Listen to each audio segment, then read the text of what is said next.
আমরা শুনছি যে Marcellus is also part of the বাজ, এবং মার্সেলাসের নানা রকম প্ল্যান আছে। তুমি যদি ভেরি ব্রড টার্মস যদি আমাদের ভিউয়ারদের জন্য একটা কিছু ইন্ডিকেট করবে। মানুষ খাটাখাটনি করে শিখে ইনভেস্ট করতে চায়, তো তাই জন্য আমাদের একটা ইচ্ছে আছে over the next year, couple of years to be able to cater to those people. তাদের যদি আমরা যদি সেবা করতে পারি তাহলে ভিউয়ার্স গ্রেট জয়।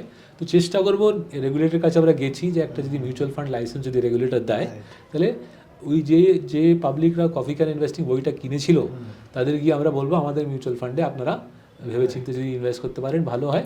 আমাদের একটা নিউ ইয়র্কের টিম বসে, আমাদের নিউ ইয়র্কের টিম সাধারণ ভারতবর্ষের লোকেদের জন্য একটা মিউচুয়াল ফান্ড বানিয়ে দেওয়ার ইচ্ছে রাখছে। তো আমরা এই লাইসেন্সেসগুলো নিয়ে রেগুলেটরের সাথে কল্পনা করছি, দেখি রেগুলেটর সাহেবরা কি ডিসাইড করে।